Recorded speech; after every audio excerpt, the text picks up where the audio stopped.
আপনাকে জান্নাত দেবে যদি 4টা গুণ আপনার ভেতরে পাওয়া যায়। 1 নম্বরে, স্বামী যখন বাইরে থেকে আসবে, দুনিয়ার সব কাজ মেয়েদের জন্য তখন সব নিষিদ্ধ, সব শেষ।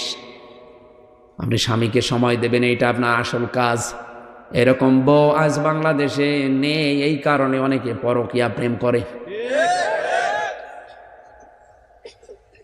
যদিও আপনার কাছে রাগ মনে হচ্ছে, খারাপ মনে হচ্ছে, এটাই বাস্তব। পরকীয়া প্রেমের পেছনে দায়ী আমার মনে হয় অধিকাংশ স্ত্রীগুলো যদি একটু রেসপন্স করে, সময় দেয় নবীর হাদিসের দিকে তাকিয়ে। নবী বলেন, যখন স্বামী আসবে দুনিয়ার সব কাজ ওই মহিলার জন্য স্থগিত। যত বড় কাজ থাক সব বাদ, স্বামীকে সময় দেওয়া ওর জন্য ফরজ। ওর জন্য কি? স্বামী এসেছে 8 ঘন্টা ডিউটি করে, ও সময় দেওয়া দূরের কথা, ও হাঁসের খাবার দিয়ে নিয়ে ব্যস্ত। তোর হাঁসই বড় হয়ে গেল, ওই হাঁসের গলা টিপে মেরে ফেলা দরকার। দ্বিতীয় নম্বরে, যে স্বামী যেটা পছন্দ করে ওটা যদি জায়েজ হয়, আপনার জীবন থাকতে ওইটা পছন্দ করা লাগবে। স্বামী যদি পছন্দ করে যে আপনি হাতা কাটা ব্লাউজ গায়ে দিয়ে স্বামীর সামনে থাকেন, কোনো অসুবিধা নেই। স্বামী যদি পছন্দ করে আপনি চুল ছেড়ে দিয়ে স্বামীর সামনে থাকেন, কোনো অসুবিধা নেই। আরো যতগুলো চুল আপনার স্বামী দেখবে অতগুলো সওয়াব হবে। স্বামীর চুল না দেখিয়ে উনি মেলায় যাচ্ছে চুল দেখাতে। যত পুরুষ মানুষ আপনার চুল দেখবে, আল্লাহর কসম প্রতিটি চুল কিয়ামতে সাপ হয়ে আপনাকে কামড় দেবে। কোন স্বামী যদি তার স্ত্রীর মাথার উপরে হাত রাখে, যতগুলো হাত চুলের নিচে পড়বে, যত চুলের নিচে হাত পড়বে অতগুলো সওয়াব ওই মহিলা ওই স্বামীর নামে আল্লাহ লিখে দেবে। কোন স্বামী যদি স্ত্রীর হাত চেপে ধরে মহাব্বতে হাসি দিয়ে, যতগুলো গোনা ওই দিনে হয়েছে সগীরা সব আল্লাহ হাতের মাঝখান দিয়ে ঝরিয়ে দেয়। আমরা হাতও ধরি নিজের বর বাদ দিয়ে অন্যেরটা।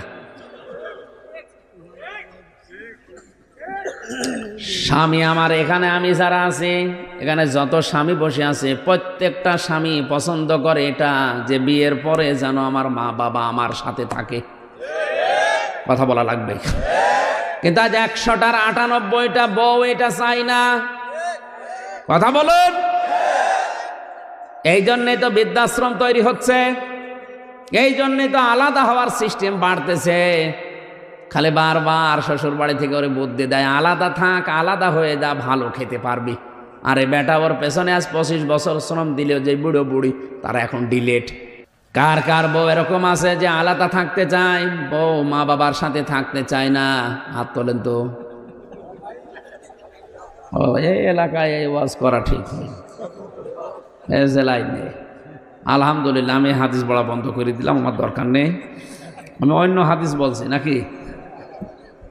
সত্যি কি এরকম এলাকায় গাজীপুরে বৃদ্ধাশ্রম তৈরি হয়েছে কোন কারণে? আপনারা হাত তুলছেন না কোন কারণে? হাত তোলেন, কোনো ভয় নেই, ক্যামেরা আমার দিকে, হাত তোলেন। একজন তাও সে হাত তুলেছে, ও মুরব্বীর বউ বেশি আছে কিনা সন্দেহ। ও তো বউ বেশি থাকা সম্ভব না। 3 নম্বরে, স্বামীর সম্পদ এবং তার সন্তানকে দেখে শুনে রাখবে, ইসলামের পথে চালানোর জন্য চেষ্টা করবে। 4 নম্বরে, স্বামীর মনে দুঃখ দিয়ে কোনো কথা, কোনো বরদোয়া দেওয়া যাবে না, এটা হারাম। পৃথিবীতে ফেরাউনের মতো এত বড় ভয়ঙ্কর নাফরমান জানোয়ার স্বামী কারো কপালে? কথা বলেন না কেন? কি জানোয়ার ছিল, নিজের স্ত্রীর হাতে পেরেক লাগিয়েছে, পায়ের ভেতরে শলাকা লাগিয়েছে, কপালে পেরেক লাগিয়েছে, আর মাথার উপরে গরম তেল ঢেলে দিচ্ছে। কোরআনে কারিমে আল্লাহ একজন মহিলার নাম দিয়েছে যাকে আল্লাহ জান্নাতে একটা ঘর বানিয়ে দেবে। ইদ ক্বালাত রব্বি ইবনি লি ইনদাকা বাইতান ফিল জান্নাতি ওয়া নাজ্জিনি মিন ফিরআউনা ওয়া আমালিহি ওয়া নাজ্জিনি মিনাল কওমিজ যালিমিন। ও গাজীপুরবাসী, এটা ইউটিউবে কালকেই ছড়িয়ে যাবে, হাজার হাজার মহিলারা এটা শুনবে শিক্ষা নেওয়ার জন্যে। ফেরাউনের স্ত্রীকে আল্লাহ ঘর এমনিতে বানিয়ে দেয়নি, এত অত্যাচার যখন তার স্বামী লোকজন দিয়ে করাচ্ছিল, আল্লাহ পাক জান্নাত পাঠিয়ে দিলেন জিবরাইলকে দিয়ে, ধরো তুলে ধরো। হযরতে আসিয়া জান্নাত দেখার পরে খুশি হয়েছিলেন, ডাক দিয়ে বলেছে, মাবুদ ওই জান্নাতে তুমি আমার জন্য একটা ঘর বানিয়ে দাও, যে ঘরে বসে বসে সব সময় তোমারে দেখা যায়। তুমি আমার এই অত্যাচার দেখে, আমার উপরে জুলুম দেখে রাগ করো না, মন খারাপ করো না। আল্লাহ, আমার উপরে যে আমার স্বামী লোকজন দিয়ে অত্যাচার জুলুম করায়, এই জুলুম থেকে তুমি আমাকে বাঁচাও। লক্ষ্য করে অনাজ্জিনি, এখানে টান আছে, অনাজ্জিনি মিন ফিরআউনা ওয়া আমালিহি অনাজ্জিনি মিনাল কওমিজ জালিমিন। যাদেরকে দিয়ে জুলুম করায় এই জালেমদের থেকে, আর আমার স্বামী ফেরাউনের জুলুম থেকে তুমি আমাকে বাঁচাও, কিন্তু আমার স্বামীর উপরে তুমি গজব নাজিল করো না। এত বড় কঠিন অত্যাচারের পরেও তিনি স্বামীর জন্য বরদোয়া দেয়নি, মন খারাপ করেনি, উল্টা পাল্টা ধারণা দেয়নি। আর আপনি একটা সাবান কম হলে গালি দেন, উল্টা পাল্টা ধারণা করেন যে জীবনে তোমার সংসারে কিছু পেলাম না। আপনি মানুষ, আপনি মনে করেছেন আমি নামাজ পড়ি, রোজা রাখি, কালো বোরকা পরি, তাহাজ্জুদ পড়ি, আমি জান্নাত পাবো না? জান্নাত 4টা ফরজ কাজে মেয়েদের 3 নাম্বারের কাজ এটা, স্বামীর মন জয় করা লাগবে জায়েজ পন্থায়।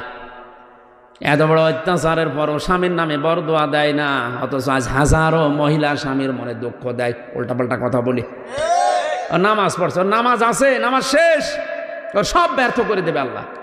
আপনার দুনিয়াও ধ্বংস, আখিরাতও ধ্বংস। এ পৃথিবীতে আর একজন মহিলাকে আল্লাহ নিজে সালাম দিয়েছেন শুধু স্বামীর জন্যে, ভক্তি শ্রদ্ধা থাকার কারণে, হযরতে খাদিজা। একটাই মহিলাকে আল্লাহ দুনিয়ায় সালাম দিয়েছে জিন্দা অবস্থায়। তার পুরা জীবনে আমি পড়ে দেখেছি, হযরতে খাদিজাকে সালাম দেওয়ার পেছনে কারণ ছিল তিনি স্বামী ভোক্তা ছিলেন। কি ছিলেন? স্বামীর প্রতি এত আনুগত্য দেখিয়েছেন, নিজের যে সম্পদগুলো ছিল ওই জামানায় তিনি 7 নাম্বার ধনী ছিলেন পুরো আরব জাহানে। এত সম্পদ সব স্বামীর পায়ের নিচে এনে দিয়েছিলেন, যান সব আমি দিয়ে দিলাম। অথচ আজ হাজারো মহিলা স্বামী ক্যান্সারে মরে গেলেও একটা বালা বিক্রি করে দিতে চায় না, আরো বলে খাদিজার মতো জান্নাতে যাবে। তোমার নামাজ নেওয়ার জন্য, রোজা নেওয়ার জন্য, কালো বোরকা নেওয়ার জন্য আল্লাহ বসে আছে। আপনি থামেন, আপনাকে আমি সতর্ক করলাম কোরআন দিয়ে, হাদিস দিয়ে। এরপরেও যদি কেউ সতর্ক না হয়, আমার মনে হয় আমার কাছে এত লাঠি নেই যে পিটিয়ে সোজা করব। আল্লাহ মেয়েদেরকে এই 4টা কথা মেনে চলার তৌফিক দিন, বলেন আমিন।